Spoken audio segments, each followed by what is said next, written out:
नमस्कार, मैं रविंद्र कुमार आर के स्टडी में आप सबका स्वागत करता हूं।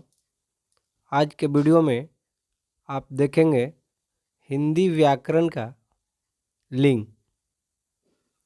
तो लिंग का परिभाषा, लिंग कहे तो जेंडर, तो जेंडर का परिभाषा देखेंगे, उसके बाद उसके भेद देखेंगे। तो आइए बिना देर किए हुए वीडियो को शुरुआत करते हैं लिंग की परिभाषा से। आइए परिभाषा पर सबसे पहले आते हैं। संज्ञा के जिस रूप से यह पता चले कि वह पुरुष जाति का है या स्त्री जाति का, उसे लिंग कहा जाता है। कहने का मतलब है कि संज्ञा के जिस रूप से यह पता चलता है कि पुरुष जाति का है या स्त्री जाति का, उसे लिंग कहा जाता है। अब हिंदी व्याकरण में अगर देखें तो लिंग का मुख्य रूप से 2 भेद होते हैं, जबकि अंग्रेजी ग्रामर में 4 भेद होते हैं। तो यहाँ हिंदी व्याकरण को देख रहे हैं तो हिंदी व्याकरण में लिंग के 2 भेद हैं। आइए उसके भेद पर आते हैं। पहला है पुल्लिंग और दूसरा स्त्रीलिंग। अब आइए दोनों भेद को बारी बारी से देखते हैं। तो सबसे पहले पुल्लिंग को देखिए। पुल्लिंग की परिभाषा को देखेंगे। जिस शब्द से पुरुष जाति का बोध होता है उसे पुल्लिंग कहते हैं। जैसा कि नाम से ही स्पष्ट है, जिस शब्द से पुरुष जाति का बोध होता है उसे पुल्लिंग कहते हैं। जैसे देखिए, लड़का, आदमी, बैल, घोड़ा, ये सब पुल्लिंग है।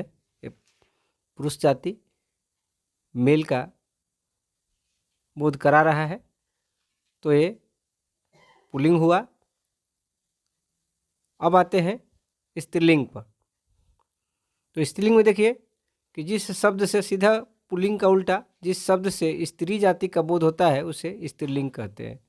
जैसे देखिए, लड़की, औरत, गाय, घोड़े।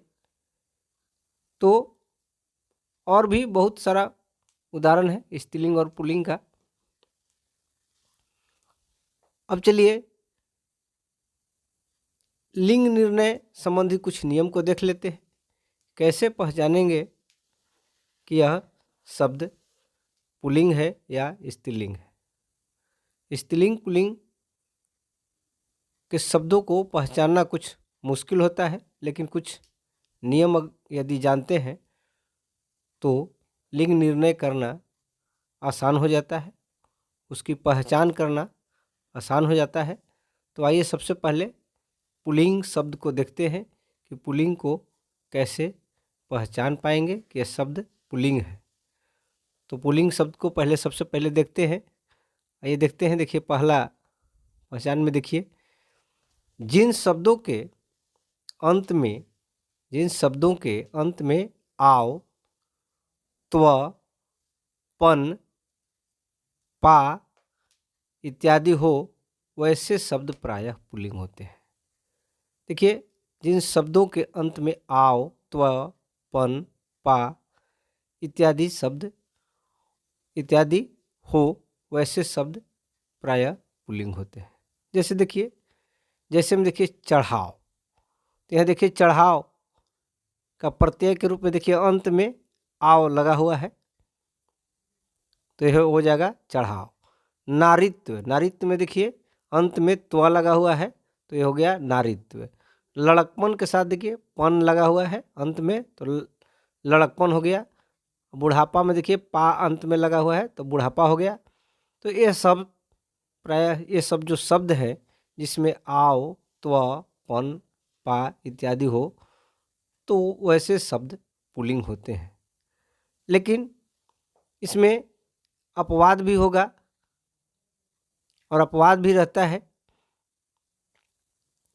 कुछ शब्दों में अपवाद हो जाते हैं, वो पुल्लिंग जैसा लगता है लेकिन स्त्रीलिंग होता है।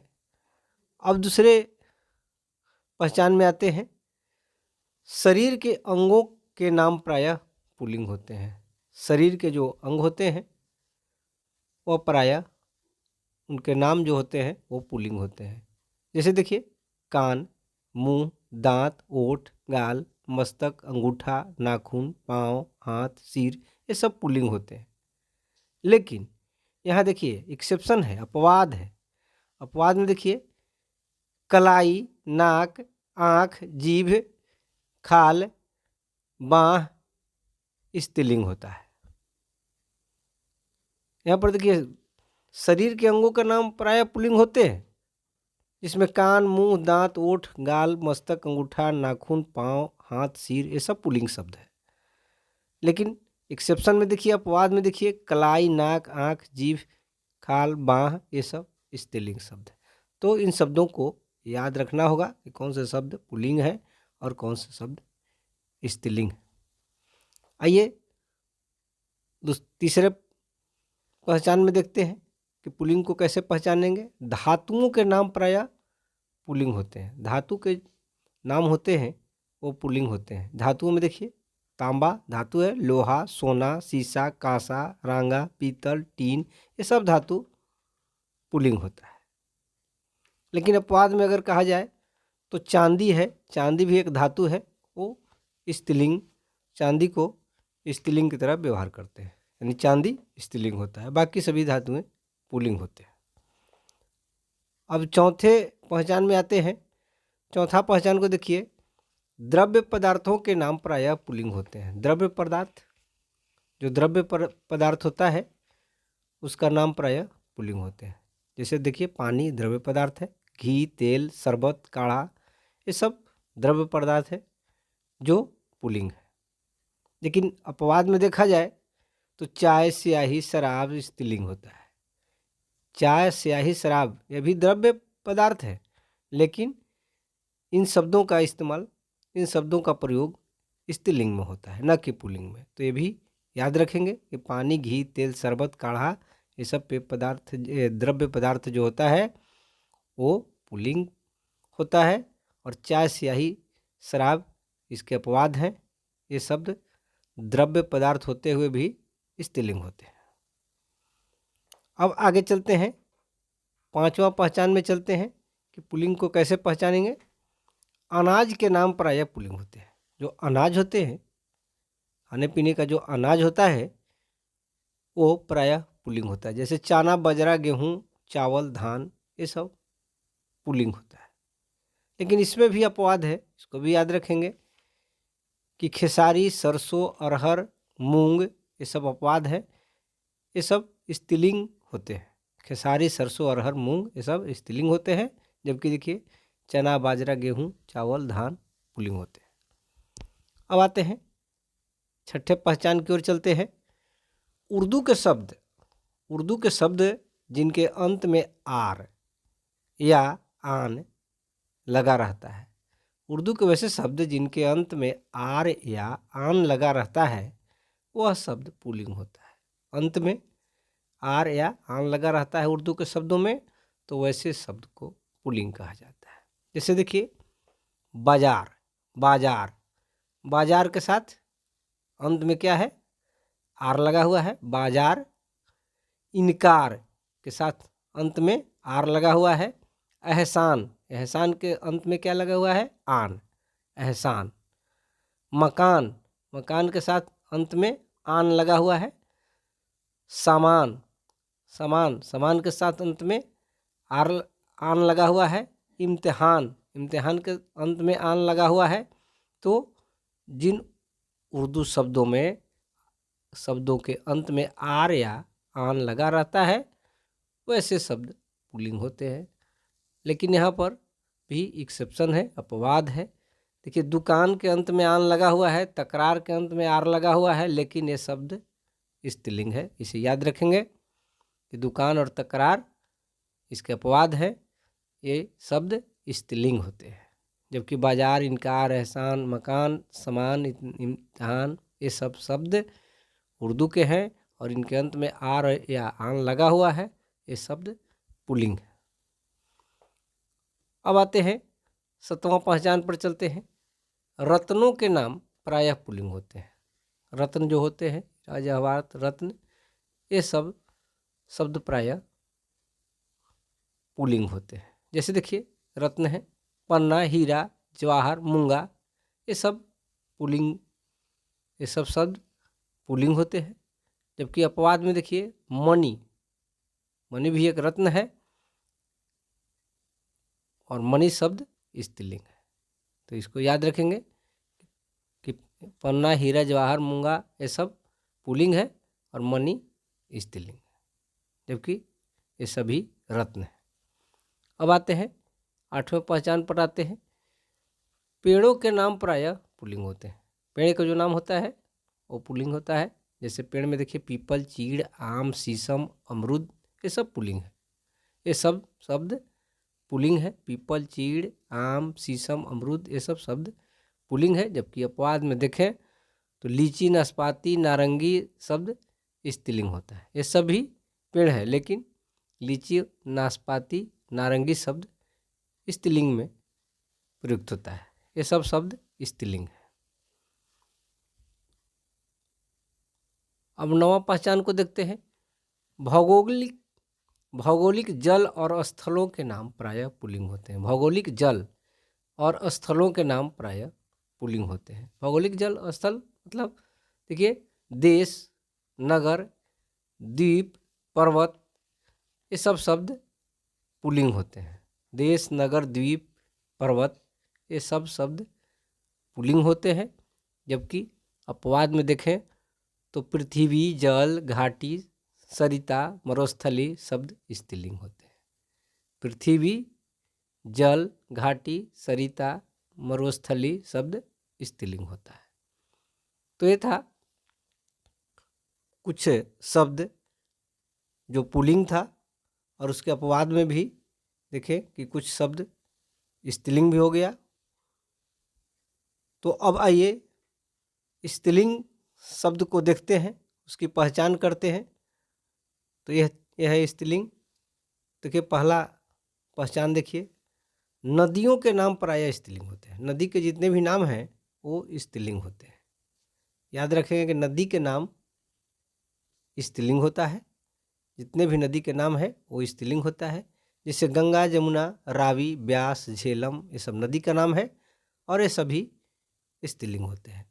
लेकिन अपवाद में देखा जाए तो सोन भी एक नदी है और वह पुल्लिंग है। सोन एक नदी है लेकिन वह पुल्लिंग है, जबकि गंगा, जमुना, रावी, ब्यास, झेलम ये सब शब्द नदी है लेकिन स्त्रीलिंग है। अब आते हैं दूसरे पहचान पर। आइए स्त्रीलिंग की पहचान कर रहे हैं। स्त्रीलिंग शब्द की पहचान में दूसरा देखिए, खाने पीने की वस्तुएं प्रायः स्त्रीलिंग होते हैं। खाने पीने की जो भी वस्तुएं हैं वो स्त्रीलिंग होते हैं। जैसे कचौड़ी, पूड़ी, खीर, दाल, चपाती, खिचड़ी, रोटी, पकौड़ी, ये सब शब्द खाने की वस्तुएं हैं। कचौड़ी, पूरी, खीर, दाल, चपाती, खिचड़ी, रोटी, पकौड़ी, ये सब शब्द स्त्रीलिंग होते हैं। जबकि अपवाद में देखा जाए, इसका अपवाद तो पराठा, हलवा, दही, रायता, भात, ये सब शब्द पुल्लिंग होते हैं। यहाँ देखिए खाने की वस्तु कचौड़ी, पूरी, खीर, दाल, चपाती, खिचड़ी, रोटी, पकौड़ी, ये सब स्त्रीलिंग है। और इसके अपवाद में पराठा, हलवा, दही, रायता, भात, ये सब पुल्लिंग होता है। अगला पहचान देखते हैं। तीसरा पहचान पर आते हैं। जिन भाववाचक संज्ञाओं के अंत में ट, वट, हट हो तो वह शब्द प्रायः स्त्रीलिंग होता है। जिन भाववाचक संज्ञा के अंत में ट या वट या हट हो तो वह शब्द प्रायः स्त्रीलिंग होता है। जैसे सजावट, ये सजावट के अंत में क्या है? सजावट में अंत में है वट, तो अंत में वट हो गया। और ये भाववाचक संज्ञा है। घबराहट में हट है अंत में, तो ये भाववाचक संज्ञा भी है। आहट के अंत में ट है, तो ये भाववाचक भी संज्ञा है और अंत में ट भी है। या वट है या हट है अंत में, तो ये सब शब्द क्या होंगे? स्त्रीलिंग होंगे। ये सब शब्द स्त्रीलिंग होंगे। अब चौथा पहचान देखते हैं स्त्रीलिंग का, किराने दुकान की चीज़ें प्रायः स्त्रीलिंग होती। किराने दुकान में जो सामान बिकता है वो प्रायः स्त्रीलिंग होते हैं। किराने दुकान की चीज़ें प्रायः स्त्रीलिंग होते हैं। जैसे किराने दुकान में क्या मिलता है, लौंग मिलता है, इलायची, मिर्च, दालचीनी, हल्दी, केसर, सुपारी, हींग, ये सब शब्द स्त्रीलिंग है। लौंग, इलायची, मिर्च, दालचीनी, हल्दी, केसर, सुपारी, हींग इत्यादि शब्द स्त्रीलिंग होता है। लेकिन अपवाद में देखा जाए कि भी किराने दुकान में ही मिलता है। जैसे धनिया, जीरा, गरम मसाला, नमक, तेज पत्ता, ये सब शब्द पुल्लिंग होते हैं। ये अपवाद है। धनिया, जीरा, गरम मसाला, नमक, तेज पत्ता, ये सब शब्द पुल्लिंग है। अब आते हैं पांचवा पहचान। देखिए, अंग्रेजी से आए हुए शब्द जैसे लालटेन, कांग्रेस, टेबुल स्त्रीलिंग होते हैं। अंग्रेजी से जो शब्द हिंदी में प्रयुक्त होता है तो ऐसे शब्द प्रायः स्त्रीलिंग होते हैं। जबकि देखिए यहाँ पर भी एक्सेप्शन है। स्टेशन, स्कूल, कॉलेज शब्द पुल्लिंग होते हैं। यहाँ देखिए अंग्रेजी से आए हुए शब्द लालटेन, कांग्रेस, टेबुल, ये सब क्या है, स्त्रीलिंग है। जबकि स्टेशन, स्कूल, कॉलेज ये सब पुल्लिंग है। अब छठा पहचान देखिए स्त्रीलिंग का। जिन संज्ञाओं के अंत में ख हो, जिन संज्ञा के अंत में ख हो वैसे शब्द प्रायः स्त्रीलिंग होते हैं। जिन संज्ञाओं के अंत में ख हो वैसे शब्द प्रायः स्त्रीलिंग होते हैं। जैसे देखिए ईख, ईख अंत में ख है। भूख अंत में ख है। राख अंत में ख है। कोख अंत में ख है। तो ये शब्द जो शब्द है वो स्त्रीलिंग शब्द है। लेकिन अपवाद में देखा जाए, पाख, इसमें भी ख है अंत में। रूख अंत में ख है। लेकिन ये अपवाद है, एक्सेप्शन है इसका। ये पाख और रूख पुल्लिंग होता है। जबकि ईख, भूख, राख, कोख ये सब शब्द स्त्रीलिंग है। पाख और रूख ये सब उसका अपवाद है, पुल्लिंग होता है। अब सातवां पहचान में आते हैं। हिंदी के इकारांत शब्द प्रायः स्त्रीलिंग होते हैं। हिंदी के इकारांत शब्द प्रायः स्त्रीलिंग होते हैं। जैसे देखिए इकारांत में थैली, देखिए थैली इकारांत इसमें लगा हुआ। चीनी, धोती, टोपी। तो हिंदी के इकारांत शब्द प्रायः स्त्रीलिंग होते हैं। जैसे देखिए थैली, चीनी, धोती, टोपी ये सब इकारांत शब्द है हिंदी भाषा के। तो ये सब शब्द स्त्रीलिंग होगा। लेकिन अपवाद में देखा जाए तो दही भी इकारांत शब्द है। घी, जी, मोती, पंछी, पानी ये सब शब्द इकारांत होते हुए भी पुल्लिंग है। दही, घी, जी, मोती, पंछी, पानी ये सब शब्द इकारांत होने के बावजूद भी पुल्लिंग होता है। जबकि देखिए थैली, चीनी, धोती, टोपी ये सब शब्द स्त्रीलिंग होता है। आठवां पहचान पर चलते हैं। संस्कृत के आकारांत और नकारांत शब्द प्रायः स्त्रीलिंग होते हैं। संस्कृत के आकारांत और नकारांत जो शब्द होता है वो प्रायः स्त्रीलिंग होते हैं। जैसे कथा सब आकारांत है। माला, दाया, कृपा, प्रार्थना, वेदना, रचना ये सब शब्द आकारांत और नकारांत शब्द है, संस्कृत के शब्द है। तो ये सब जो शब्द होगा वो स्त्रीलिंग होगा। तो इसको याद करना है कि ऐसे शब्द स्त्रीलिंग होंगे जो संस्कृत के आकारांत और नकारांत शब्द है। तो ये था हमारा लिंग, जेंडर के परिभाषा के साथ साथ उसके भेद और कुछ लिंग, स्त्रीलिंग और पुल्लिंग को पहचानने का कुछ नियम को आप देख रहे थे। तो वीडियो को हम यहीं पर समाप्त करेंगे। वीडियो देखने के लिए आप सबको बहुत बहुत धन्यवाद।